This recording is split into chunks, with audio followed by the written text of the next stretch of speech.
Welcome to the Enhancement Talent Podcast. Any man with two hands has a fighting chance. You're only half the man that I am, and I have half the brain that you do. What? You are a sniveling little suck-up sellout full of suffering succotash, son. What? I'm not ready for you. Give me a hell yeah.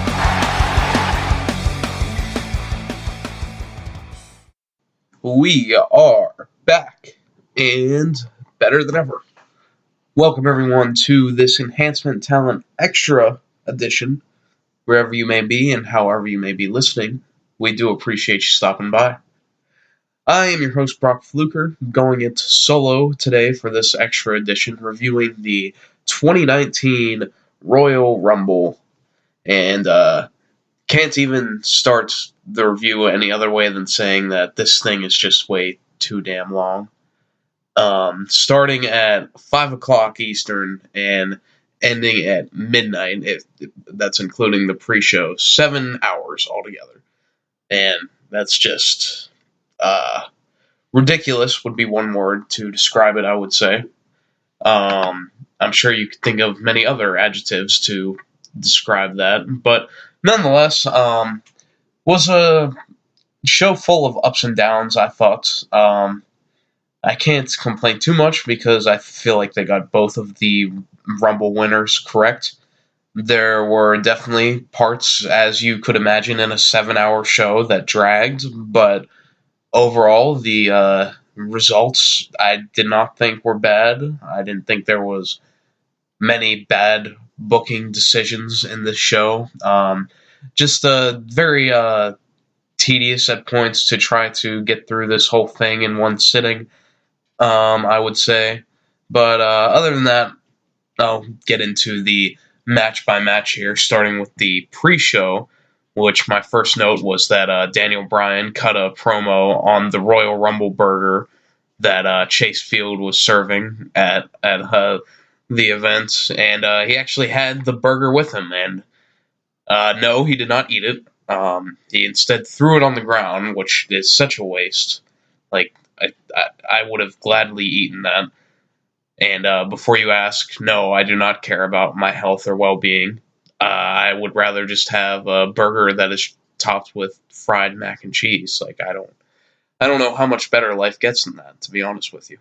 And if that's something that kills you, then oh well. We had Drake Maverick lobbying for a match with Razor from AOP as Akam is injured. And Razor would team with Scott Dawson of The Revival to take on the tag team champions Bobby Roode and Chad Gable. This was an impromptu match, not priorly announced. A bit of a weird circumstance with teaming two people from two different teams, and not only that, Gable and Roode won. So I don't know exactly what the point of all of it was. Just to fill time. I don't know. Just a weird way to start this off on the pre-show. The baffling booking of the Revival continues with that. We also had Nakamura versus Rusev for the United States title, which this was also a bit questionable. The finish comes with Nakamura is exposing the turnbuckle, and that's when Lana gets on the apron. She takes her shoes off for some reason and is yelling at Nakamura, calling him a cheater, when Rusev runs in trying to attack Nakamura, but Nakamura steps out of the way, and Rusev inadvertently hits Lana and knocks her off the apron. And after that is when Nakamura hits a Kinshasa to the back of Rusev's head and gets the pin to reclaim the United States Championship from Rusev. And it's just, I don't know. I mean, being that Nakamura just had the title before and he must have defended it all of like 4 times in the 100-some days he had it, probably less than that on TV, I would say. But this the United States title right now is just the sad state of affairs that it is at.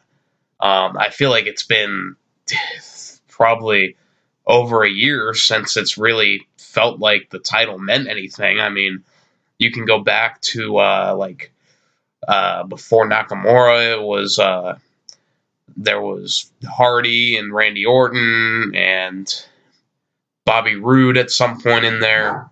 But it's just never felt like it's mattered that much. It's just always felt like filler on SmackDown, especially right now when there's not much of a mid card really. So I don't know where you go with Nakamura from here now that he's the champion. I don't know if they have something in mind, and that's why they put the title on him. If they have a baby face they want to transition it onto, that might make sense. Mustafa Ali, maybe. I would expect that this Nakamura reign is probably going to be more of a transitional reign. I don't know if Ali is the one that I think of right now that could take that title off of him.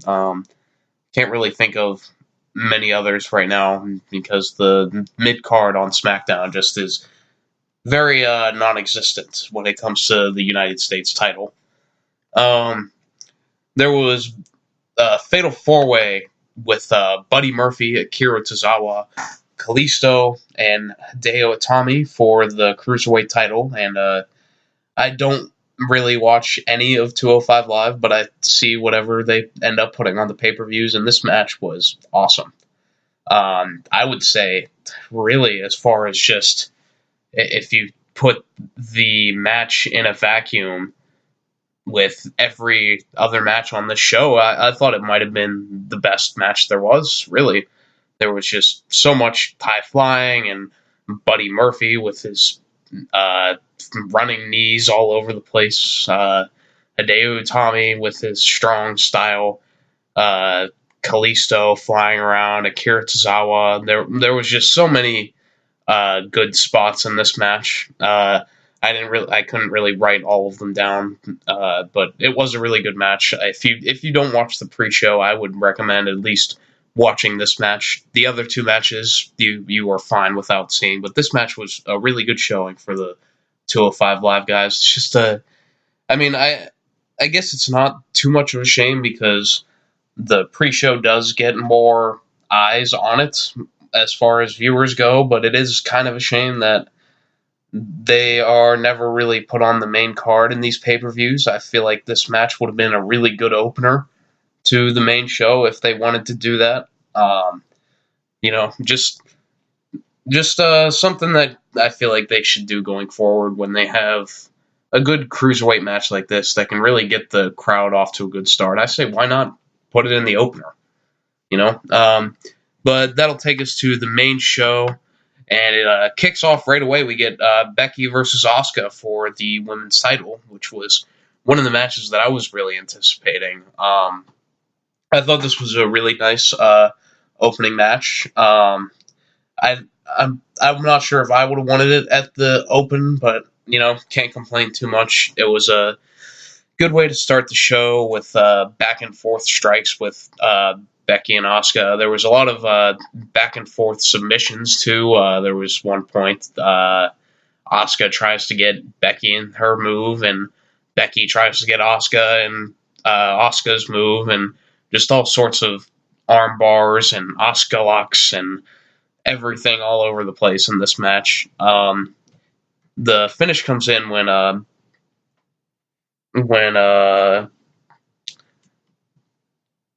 Asuka gets Becky in the Asuka lock, but Becky rolls onto her stomach, and Asuka transitions it into a choke with a bridge that she does, and that's what forces Becky to tap out here, which was an interesting decision to have Becky end up tapping out here, given what she's going to end up doing later in the show. But I thought it was a weird position to have Becky in this match to begin with, when I felt like the spot for her was to be ending up winning the Royal Rumble. and hopefully she's going to end up challenging Ronda Rousey at WrestleMania, but just felt weird to have her lose this match clean on a tap-out loss going into that. It just doesn't really help build momentum for her, but ending up on top at the end, I think she'll overcome that. After that, we had Shane McMahon and The Miz, the odd pairing, teaming up for the tag team titles against The Bar, Sheamus and Cesaro.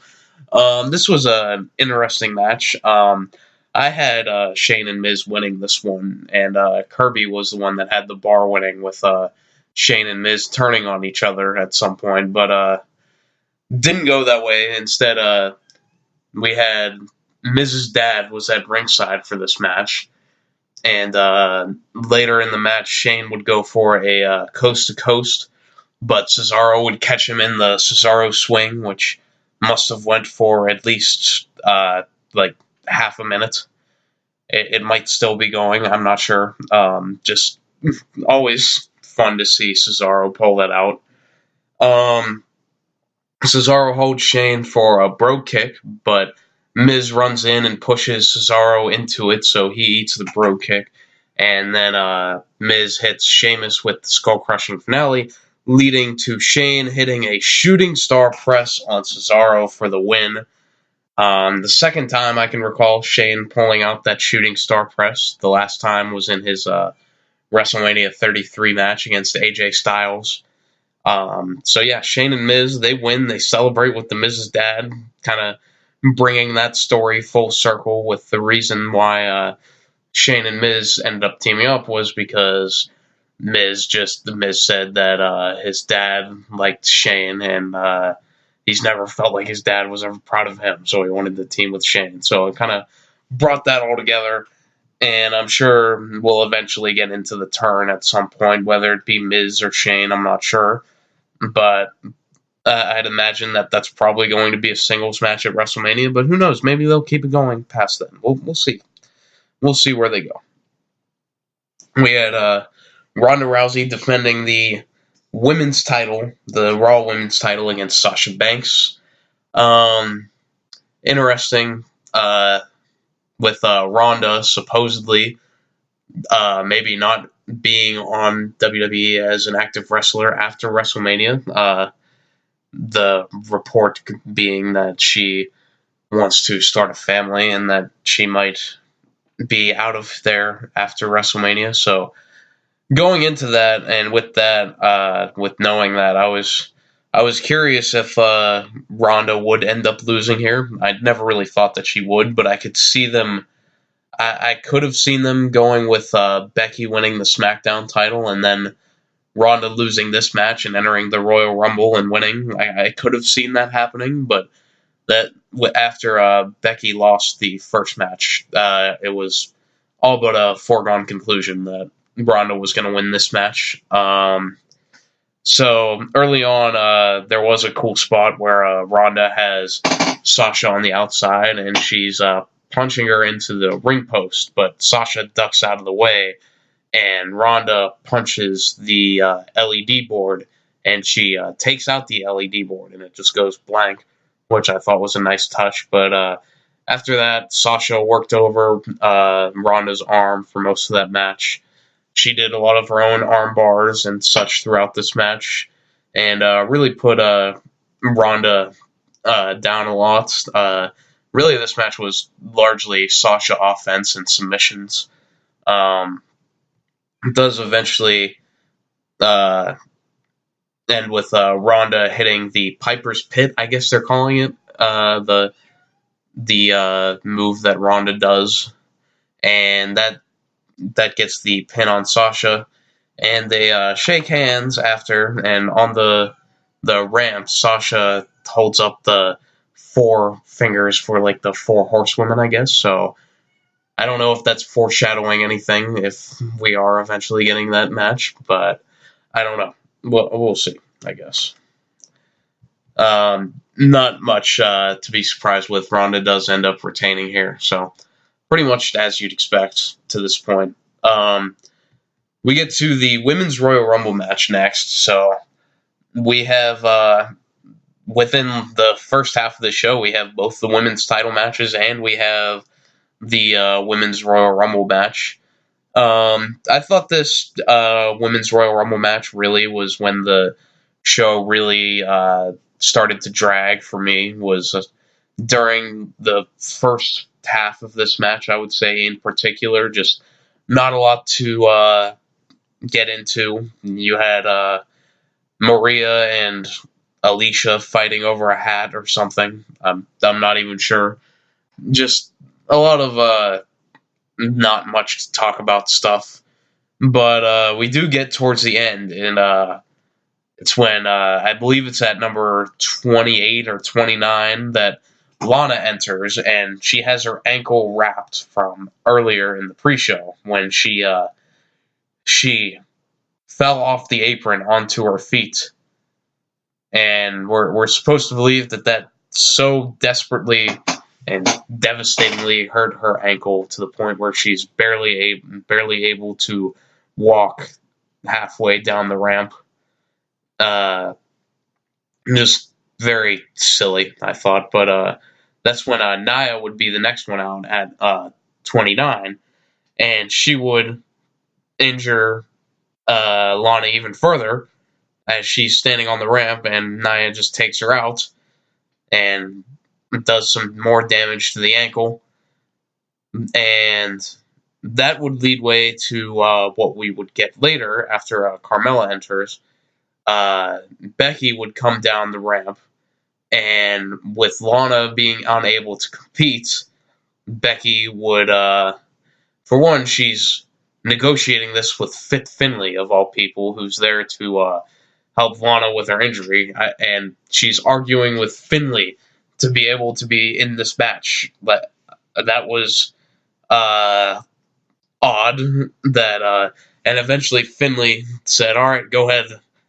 I guess Finlay is one of the McMahons now, and he's also in charge of this. Just that was just a strange bit, but Becky does end up entering as I think a lot of people expected her to. And it comes down to Becky, Charlotte, and Nia. And Charlotte had been in the match since number 10, I believe. And it comes down to those three. And, who else would it come down to? But Becky is on the outside with Nia on the apron after being thrown over the top by Charlotte. And that's when Becky eliminates Nia by pulling her down to the floor. And after that, Becky tries to get back in the ring, but Nia throws her off the steps and injures Becky's knee or ankle. And it was a cool little thing they did here, because if you notice, Nia was the one that took out Lana and injured her so that she couldn't compete. And that comes full circle, because that's what allows Becky Lynch to come into the ring and eliminate Nia. So that little sort of comeuppance for Nia doing her heel things and then getting the bad result in the end as a direct impact of that, I thought was pretty neat. But, of course, it comes down to Charlotte and Becky. And Becky overcomes Charlotte in the end, is able to eliminate her. And, at first Charlotte attacked the knee that Nia injured for most of that, but eventually Becky did eliminate her. I thought it was a cool thing for Becky, especially being that she eliminated Charlotte to end it and kind of getting out of the shadow of Charlotte, so to say. And it's probably going to be her versus Ronda at WrestleMania, unless Charlotte manages to squeak her way in there and make it a triple threat match. We'll see, but I would much rather just have Ronda versus Becky one-on-one. We'll see. I'm hopeful for that, but I do feel like at some point it's going to end up being a triple threat with Charlotte involved there too. So either way, I mean, it's not that much of a damper to have Charlotte in there. It'll be a fun match regardless. but I just feel like the story to be told there is between Becky and Ronda more so than Charlotte. But that's just me. I'm sure it'll be fine either way. We had AJ Styles versus Daniel Bryan here for the WWE Championship. Just a weird way to end this match. It was a fine match, mostly Bryan working over the arms of Styles, I think, for most of that match, and AJ worked over the knee for the calf crusher, and just a random ending here when Eric Rowan comes down. Of all people, Eric Rowan, who's been out with injury for some time now when he was with the Bludgeon Brothers, and he just comes down and stands at ringside, and then there's a ref bump, and Eric Rowan comes in, and he chokeslams AJ Styles, and Bryan crawls into the pin, and the referee gets up, and he counts the pin, and he retains his title. And then after that, Rowan helps Bryan beat up Styles further. So I guess this is the new tandem here with Bryan as the champion, with Rowan as his sort of bodyguard sort of role, I guess. I mean, in a short-term thing, I didn't really like this finish for this match, but in a long-term thing, I do kind of like the pairing of Rowan and Bryan. I think Bryan's character could use someone like Rowan there, and heck, if Luke Harper comes back, and they could just be the new Wyatt family with Daniel Bryan as in place of Bray Wyatt. I could also see it being like a straight edge society thing with CM Punk when it was him and Luke Gallows, and instead of the straight edge motive, it's the vegan, planet friendly approach with Bryan and Rowan. We'll see where they go with that. Still interested to see who they have planned for Daniel Bryan to face at WrestleMania this year. We'll see where they go with that. But yeah, I mean, the match itself was fine. Just a very out of nowhere ending, I thought. I'm not really sure what all to make of it yet. We'll see what happens going forward. We had Brock Lesnar versus Finn Balor, and there was no Demon Balor for this match, and he told us so beforehand. He warned us, but naturally, as wrestling fans, anytime someone tells us something, we instantly think it's a work or that they're lying, and I think a lot of people still thought that Balor was going to be the Demon, even though he said himself that he wouldn't. But as he said in the interview, it's just this match was more about Finn Balor, the man, and I can get that approach, and I think the main reason they didn't do it is because they don't want to beat the Demon that often. And so from that aspect, it kind of makes sense as to why they didn't do it. But, this was a good match. I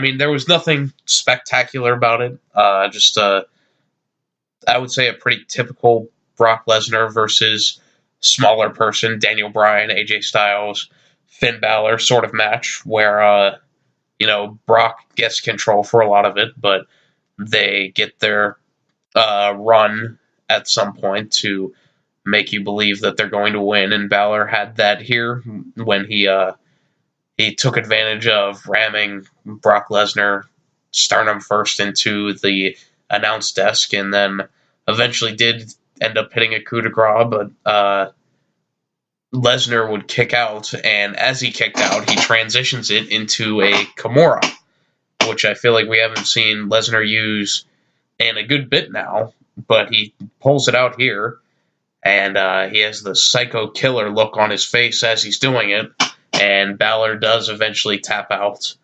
You know, pretty much what you'd expect, I guess.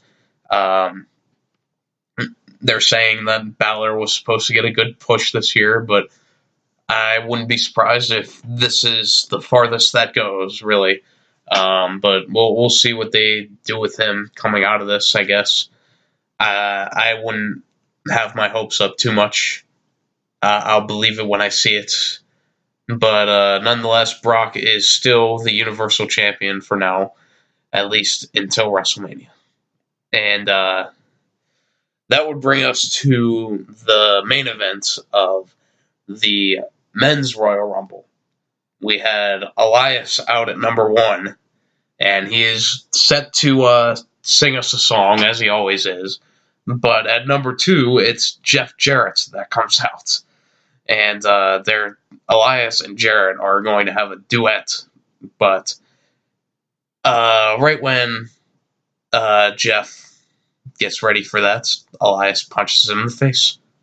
Because, I mean, what else would happen? It felt like Elias turned back to a heel here, because he made some crack about the Arizona Diamondbacks in this match, or in this sing-along promo before the match. But, yeah. After that, Elias cracked Jarrett over the back with a guitar and eliminated him. Some of the things we had throughout this match, we had a Kurt Angle surprise appearance. There was Johnny Gargano. Kurt Hawkins came out and hid underneath the ring, and then Titus O'Neil entered and ran down and didn't trip. But then he sees Kurt Hawkins under the ring, and then he goes under the ring on his own will this time, and he chases Hawkins out the other side. But then when they get back in the ring, Hawkins eliminates Titus. And Hawkins goes crazy about that before he gets eliminated by someone else. I want to say it was either McIntyre or Joe. I can't remember. Yeah, so funny spot for Hawkins there. There was a No Way Jose cameo, since he hasn't been on TV in however long. And he came out with the Congo line, and he got in the ring and immediately got clotheslined out by Drew McIntyre, to which he just Congo lined his way back. Or, it wasn't McIntyre that eliminated him. It was, I think it was Joe. Because after that is when McIntyre comes out, and he enters and takes out Jose on the ramp and the Congo line. He took out a couple members of the Congo line before entering. And yeah, that's what you get for being in a Congo line, really. So McIntyre enters, and after that is when Xavier Woods enters, and he assists Kofi in the ring from not being eliminated. And that was sort of their Rumble spot for this year, was just Woods helping Kofi not be eliminated, helping Kofi not get eliminated. But then after that, McIntyre just clotheslined both of them over the top rope. And that was that.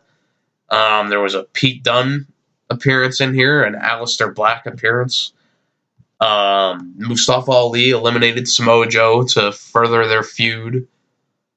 Lashley would later enter, and he would get eliminated by Seth Rollins, but then Lashley would pull Seth Rollins underneath the bottom rope and beat him down before putting him through the announcer's table to take Seth out of the match for the foreseeable future. Then Dolph Ziggler also made an appearance in this match, even though he said he wouldn't. That's kind of what I was talking about when people don't believe when wrestlers say they're not going to be somewhere. But Ziggler comes in, and he's actually the one to eliminate Drew McIntyre after McIntyre was the one that took Dolph out of TV in that steel cage match, I believe, was the last point we saw Dolph Ziggler, and he comes back in and eliminates Drew. And then in one of the stranger things in this whole pay-per-view, we had R-Truth comes in to be in the Rumble at number 30. as T and Carmella won the Mixed Match Challenge and won the number 30 spot. But he is attacked by, of all people, Nia Jax. Yeah, so Nia attacks R-Truth out of nowhere, and she beats him down, and she takes his spot in the Royal Rumble match. So I think Nia would be the first person to enter both Royal Rumble matches in the same night.